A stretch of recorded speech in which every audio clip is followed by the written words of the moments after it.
What's up, everybody? What's up, Facebook, YouTube? Back with another video. And so today we're going to read Numbers 19, 20, and 21, I believe. Yes, 19, 20, and 21. And let's get started. So, the ashes of the red cow. The Lord spoke to Moses and Aaron. He said, "These are the laws from the teachings that the Lord gave to the Israelites. Get a red cow that has nothing wrong with it. That cow must not have any bruises, and it must never have worn a yoke. Give that cow to Eleazar, and he will take it outside the camp and kill it there. Then Eleazar, the priest, must put some of his blood on his finger and sprinkle some of the blood toward the holy tent. He must do this 7 times. Then the whole cow must be burned in front of him. The skin, the meat, the blood, and the intestines must all be burned. Then the priest must take a cedar stick, a hyssop branch, and some red string, and he must throw these things into the fire where the cow is burning. Then the priest must wash himself and his clothes with water. Then he must come back into the camp. He will be unclean until evening. The man who burns the cow must wash himself and his clothes in water. He will be unclean until evening. Then someone who is clean will collect the ashes from the cow and put them in a clean place outside the camp. These ashes will be used when someone must keep a special ceremony to become clean. These ashes will also be used to remove a person's sins. The man who collected the cow's ashes must wash his clothes. He will be unclean until evening. This rule will continue forever. This rule is for the citizens of Israel and for the foreigners living among you. Those who touch a dead body will be unclean for 7 days. They must wash themselves with some special water on the 3rd day and again on the 7th day. If they do this, they will remain unclean. Those who touch the body of someone who has died are unclean. If they stay unclean and then go to the Lord's holy tent, they make it unclean. So they must be separated from the Israelites. Because the special water was not thrown on them, they remain unclean. This is the rule about those who die in their tents. If someone dies in the tent, everyone in the tent will be unclean for 7 days, and every jar or pot without a lid becomes unclean. If there is a dead body out in the field, whether the person died in battle or for some other reason, whoever touches that dead body or its bones or even its grave will be unclean for 7 days. If you become unclean, someone must use the ashes from the burned cow to make you clean again. They must pour fresh water over the ashes into a jar. That clean person must take a hyssop branch and dip it into water. The clean person must sprinkle it over the tent, the dishes, and any people who were in the tent. That clean person must do this for anyone who touches a dead body, its bones, or even a grave. Then that clean person must sprinkle this water on you on the 3rd day and again on the 7th day. On the 7th day you will become clean. You must wash your clothes in water and you will become clean in the evening. Whoever becomes unclean and does not become clean must be separated from the community. If an unclean person is sprinkled with that special water and does not become clean, that person might make the Lord's holy tent unclean. This rule will be for you forever.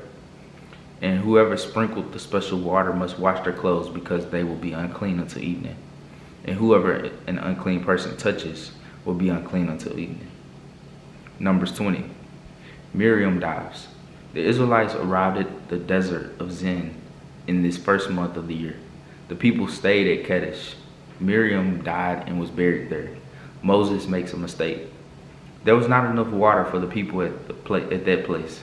So the people met together to complain against Moses and Aaron. The people argued with Moses and said, "Maybe we should have died in front of the Lord like our brothers did. Why did you bring the Lord's people into this desert? Do you want us or our animals to die here? Why did you bring us from Egypt? Why did you bring us to this bad place?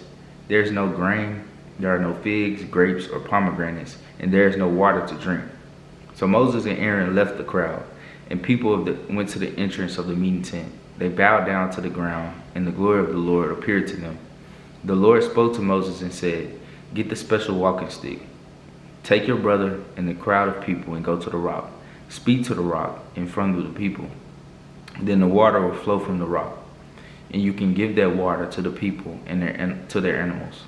The walking stick was in the holy tent, in front of the Lord. Okay, let me repeat that.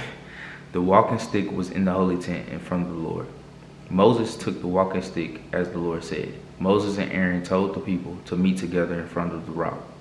Then Moses said, You people are always complaining. Now listen to me. I will cause water to flow from this rock." Moses lifted his arm and hit the rock twice. Water began flowing from the rock, and the people and their animals drank that water. But the Lord said to Moses and Aaron, "You did not trust me enough to honor me and show the people that I am holy. You did not show the Israelites that the power to make water come from the rock. You did not show the Israelites that the power to make water came from me. So you will not lead the people into the land that I have given them." This place was called the waters of Meribah. This is where the Israelites argued with the Lord, and where he showed them that he was holy. Edom would not let Israel pass. While Moses was at Kadesh, he sent some men with a message to the king of Edom. The message said, "This is what your brothers, the Israelites, say to you. You know about all the troubles we have had. Many years ago, our ancestors went down into Egypt, and we lived there for many years. The people of Egypt were cruel to us, but we asked the Lord for help. He heard us and sent an angel to help us. The Lord has brought us out of Egypt. Now we are here at Kadesh, where your land begins. Please let us travel through your country. We will not travel through any fields or vineyards. We will not drink water from any of your wells. We will travel only along King's Road. We will not leave that road to the right or to the left. We will stay on that road until we have traveled through your country." But the king of Edom answered, "You may not travel through our land. If you try to travel through our land, we will come and fight you with swords." The Israelites answered, "We will travel along the main road. If our animals drink any of your water, we will pay you for it. We only want to walk through your country. We don't want to take it for ourselves." But again, the king of Edom answered, "We will not allow you to come through our country."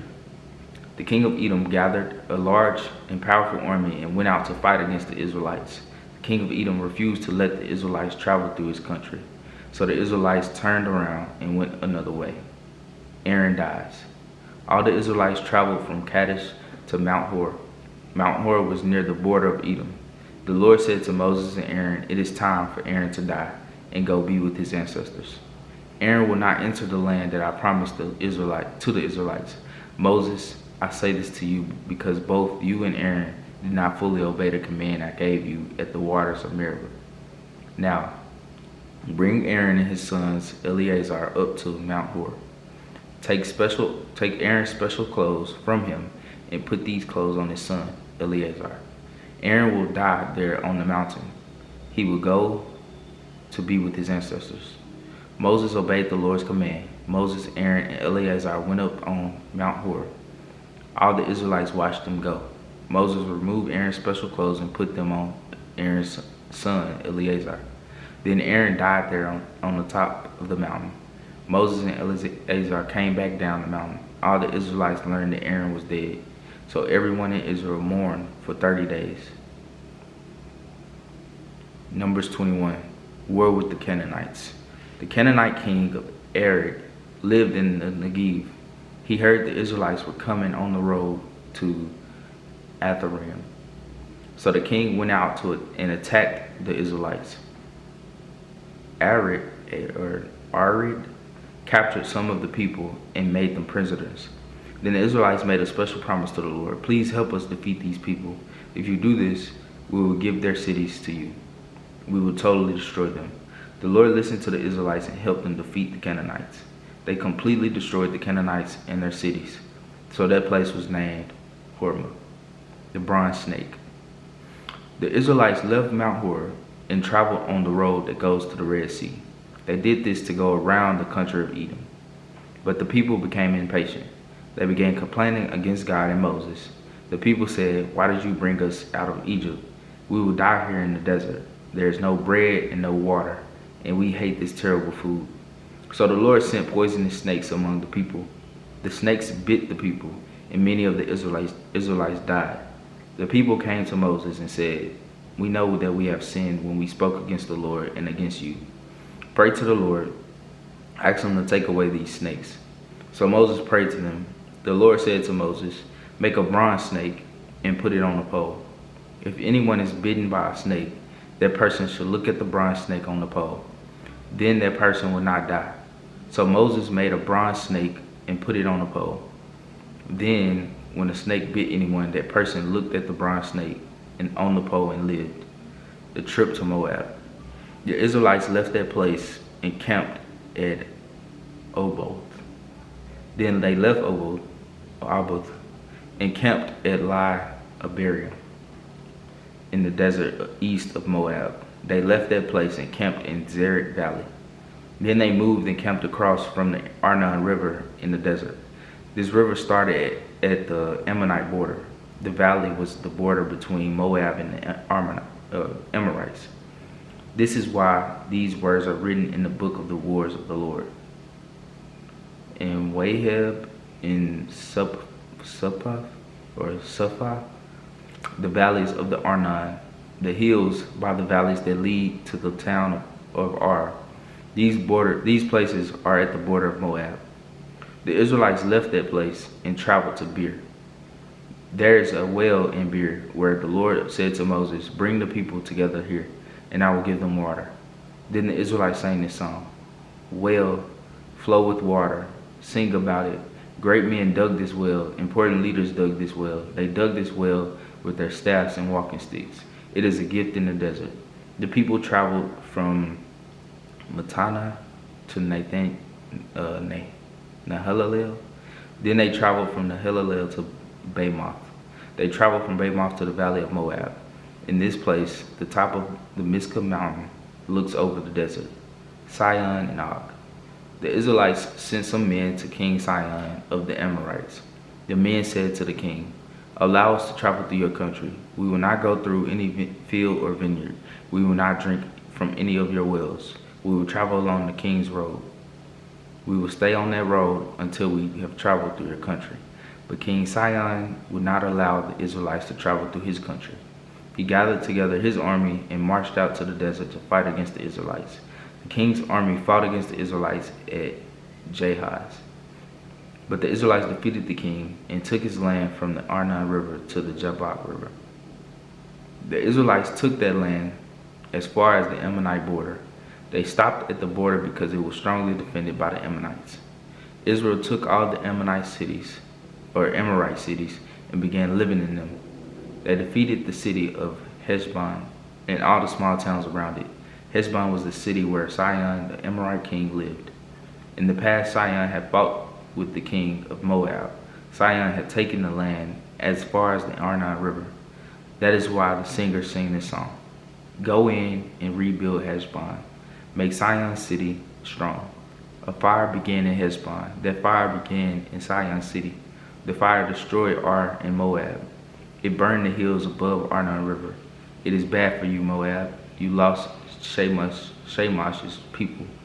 His sons ran away. His daughters were taken prisoners by Sihon, king of the Amorites. But we defeated those Amorites. We destroyed their towns from Heshbon to Dibon, from Nashim to Naphah, near Meribah. So the Israelites made their camp in the land of the Amorites. Moses sent some men to look at the town of Jazer. Then the Israelites captured that town and the small towns that were around it. They forced the Amorites who were living there to leave. Then the Israelites traveled on the road toward Bashan. King Og of Bashan got his army and marched out to meet the Israelites. He fought against them at Edrei. But the Lord said to Moses, "Don't be afraid of that king. I will allow you to defeat him. You will take his whole army and all his land. Do the same to him as you did to Sihon, the Amorite king who lived in Heshbon." So the Israelites defeated Og and his army. They killed him, his sons, and all his army. Then the Israelites took all his land. And that is it for Numbers 19, 20, and 21. Okay, so let's talk about briefly about this. So in this first chapter, Numbers 19, we see it talking about back in that time. It took so much and took so many people in order for you to get clean.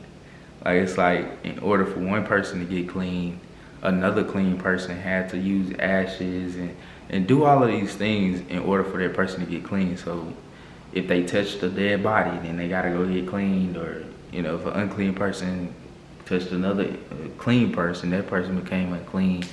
It's just so interesting how much they had to jump through in order to get clean, or they had to wait outside the city, had to be separated from their people. Like, that was a lot. Okay, and let's move on to in Numbers 20. We learned that Moses makes a mistake. I feel like this can be a lesson learned for all of us. But Moses makes a mistake, and basically God tells him to speak to the rock and to make water come out of it. Instead of speaking to it, he struck it twice to make water come out of it. And he didn't give the credit to God. He didn't give praise and honor to the Lord, or didn't tell the people that this is what the Lord says to do. And I think, and I believe it was out of the frustration of the people, which they still don't give him the validation to do that. But in his frustration, his frustration with them, it's almost like a parent getting upset at their children, and they just kind of take out their anger. That's what he did. And it's a scripture somewhere where it talks about, be careful with being angry, because when you are mad or angry, you tend to sin. And I feel like you also lose that emotional stability. Like, you get real emotional when you're mad, so you make horrible decisions. And I truly believe Moses fell victim to that, and it cost him a lot. It cost him a lot in his story, because he didn't obey what the Lord said in this specific setting. He wasn't able to see the promise. Well, he was able to see it, but he wasn't able to go and be in the promised land. And this was crucial. This was a crucial mistake. And I know we talk so much about, like, Moses being a great man and an honorable man, and this even shows him being human and making mistakes as well too. And then, so in Numbers 21, it talks about the bronze snake. And I don't know where or who told me this, but when you think about the bronze snake on the stick, like, go and look up, like, like on the ambulance or like in the medical field, they have a snake on a stick. And that is so interesting to me. Like, I feel like that pulls a little from the story of Moses, where they got the bronze stick, and like basically when the people looked at the stick, they were able to get healed from the poisonous snakes. Yeah, so they could, when it says, then when a snake bit anyone, that person looked at the bronze snake on the pole and lived. So yeah, basically it was like healing. And I believe that's where the medical field gets that symbolism from, which is pretty interesting. But yeah, that's all I have for today. Hope y'all have a blessed day and be safe. And man, go out here and tell somebody about Jesus today. All right, y'all. Peace.